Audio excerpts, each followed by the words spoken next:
Yo, what is going on YouTube? It is your boy GZTV. It is review time, and we are here with the 2008 Swedish romantic horror film directed by Thomas Alfredson, and it is actually based on the 2004 novel of the same title by John Avdiye Lindqvist, who also wrote the screenplay. We have Let the Right One In. And to me, this movie, right off the bat, is very reminiscent of A Girl Walks Home Alone at Night. Maybe this movie inspired that, considering it came out later on in time, which we actually reviewed that movie, A Girl Walks Home Alone at Night, on this channel, so go check that out. But sorry about the crickets in the background. There's nothing I can do. They're literally hiding in my ceilings. But yeah, even the aesthetic of the film is extremely similar, the directing style, and it's also a foreign film. So there's a lot that those two have in common. It's super reminiscent. Sort of the same movie, just younger characters in a different area. I think one takes place in Sweden, and one takes place in I don't remember where the other one takes place in. Maybe I could fact check that, but yeah. And I want to preface this also: vampire and cannibal movies, any movies where humans are taking bites at humans, overall kind of disgust me. I mean, rightfully so. I feel like I have a reason to be disgusted, and they're not really for me. But yeah, I don't read books at all, really, so you could probably guess that just like the Body Snatchers, I didn't read the book for this movie. So, we're going to get into the premise and the good, the bad, and the okay. Then we're going to give a rating, and I actually made a rating system, and I will explain that to you guys. So let's go. So getting into the premise, this film takes place in Sweden, and it follows a 12-year-old boy by the name of Oskar. It's your typical lost youth character. Divorced parents, so he gets bullied because of it. I mean, it's a pretty simple, pretty generic trope for a movie. This boy meets a neighbor girl who appears to be the same age as him, named Eli, I think is how they say it. I mean, obviously in America we would say Eli, but she's a girl, so they just say Eli. It's like a mix of Eli and Ellie, kind of. So she's randomly started showing up in the town the same time there's a wave of odd deaths in the area. So it's getting kind of suspicious, like maybe she could be connected to it in some way. She also seems like an outcast on the surface as well. She appears extremely malnourished, she's kind of poor, she apparently smells bad according to Oskar, and is interested in the same type of weird stuff that Oskar is interested in. Oskar, however you say it in the Swedish language. But yeah, so they kind of create a bond quickly. But obviously the boy has some suspicions at first. This seems like a very weird individual. And his suspicions are correct when he finds out she has been a child for centuries because she is a vampire. And obviously, unless you are exposed to light, vampires live forever. And obviously, vampires live off blood, so she goes around killing people for survival. Not because she has this malicious intent, not because she's a bad person, but simply because she's a vampire, and it's just what vampires do. So they have a weird bond. That builds into her motivating him to fight off his bullies, and it kind of culminates in them taking on the bullies. And there's obviously a bunch of different arcs kind of interwoven in this movie. You have Lackey, who lost his friend Loki, due to, Ely killing him for blood, and so now there's kind of that whole chase where he's trying to find out who did it, and he has suspicions that the girl does it, and there's that fight scene as well. So there's a lot going on with this movie. I'm just going to go ahead and get into the good, the bad, and the ugly. We can give it a rating, and then that will do it. So first off, getting into the good, I feel like the way this movie progresses is really unique, and I'm actually a huge fan of it. I like the pacing, I like the storytelling. It is a super unique film, and especially for a vampire movie where most vampire movies fail to be unique and to be distinct from one another. I really liked how this movie ended as well. I thought that was great. The pool scene was amazing. The cinematic shots there of showing, Oskar underwater and all the limbs and blood falling into the water. It was so badass. I really, really like how they executed that in the film. Super unique. Also, the ending of them using Braille. Such a wholesome moment to end the movie. Again, I feel like they wrapped this movie up extremely, extremely well. I also really like the character Ellie, as a vampire overall. I think she's a great character. She's obviously the main, hero, whatever you want to call it. Sorry for all the background noise. It's so fucking annoying. But you get a lot of cool kills that pay homage to, past vampire movies, and the look of blood just running down her face was absolutely wicked. I really liked the moment, the blood, when she wasn't invited in by, Oskar, and I guess that was like triggering her vampire senses or something, and then the blood just, I thought that was the coolest fucking thing ever.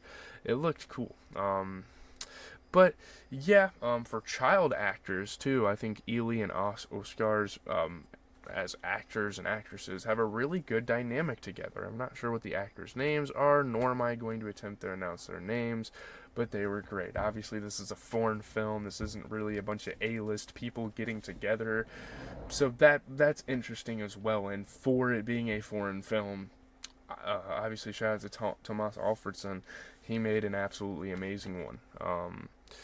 But yeah, the visuals in this movie are quite powerful as well. I think it's great. There's also no satire, mockery, etc. of the genre in this movie, and the creators of the film really took it seriously. And we saw Invasion of the Body Snatchers. We reviewed that on the channel, and I really noticed how unserious they took that movie, and it really pissed me off at times. Because it's like, my god, dude. I like satirical movies are cool in a respect where they're actually meant to be comedy films, but yeah, I really like how serious this movie took itself. So let's get into the bad. There are some flaws with this film for sure. Getting into the bad, the supporting characters aren't all that interesting, and there are a couple of the directions this movie takes that I'm not a huge fan of, and that sometimes disgust me, and sometimes can be pretty fucking controversial. There were a lot of things that they decided to do with this movie that is very weird. Not even just like a dumb idea in terms of like a plot, but it was just very weird, very strange.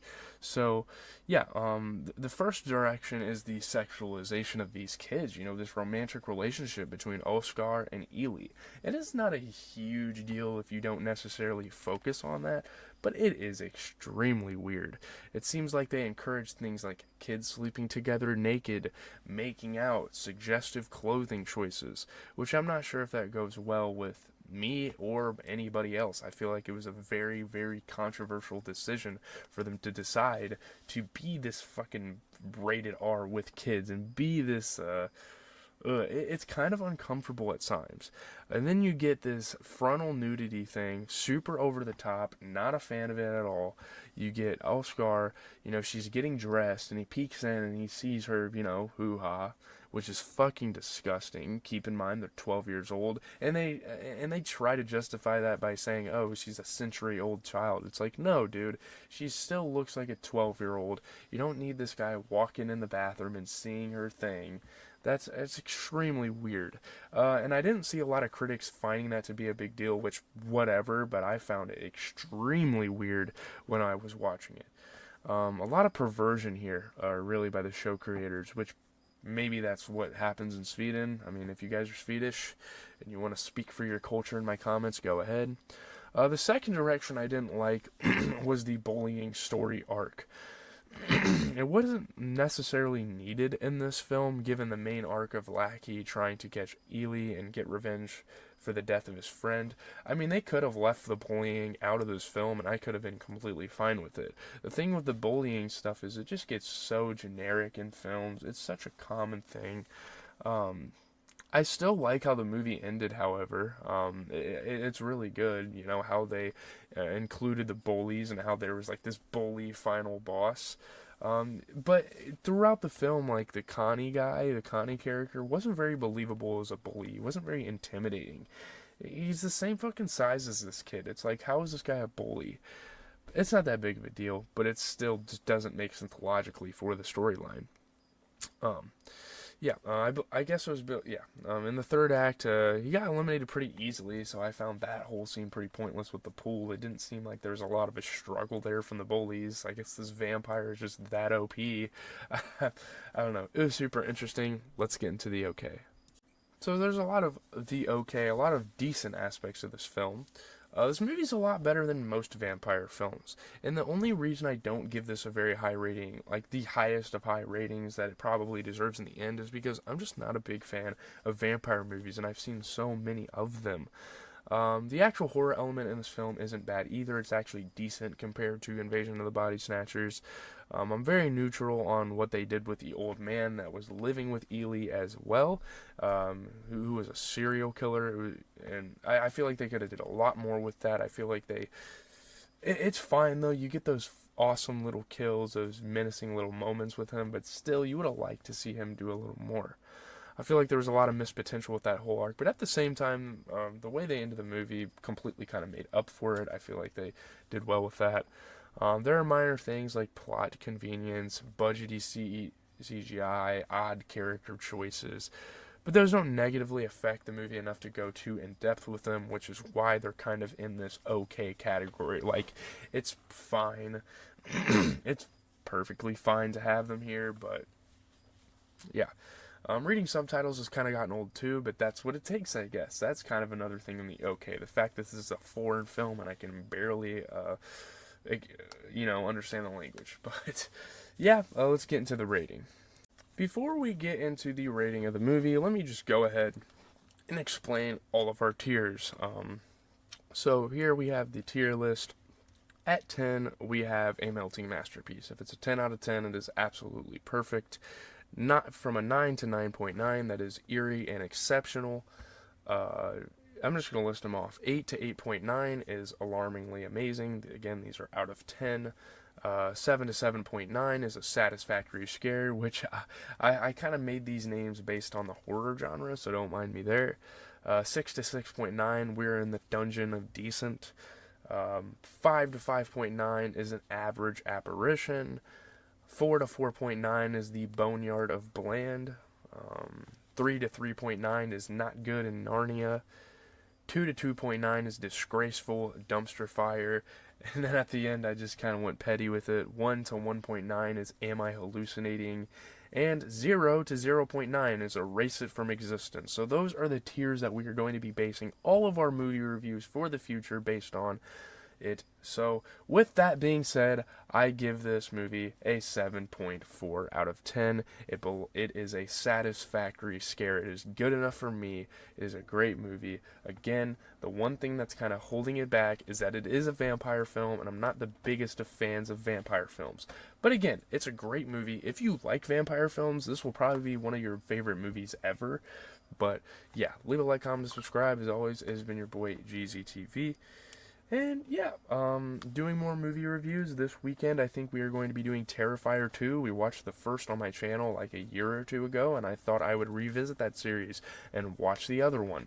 So, yeah, sorry about the crickets in the background again. I've been trying to talk as loud as possible to kind of drown them out, but yeah, I'm going to start editing this. Obviously, I'll get it done before work, but peace out.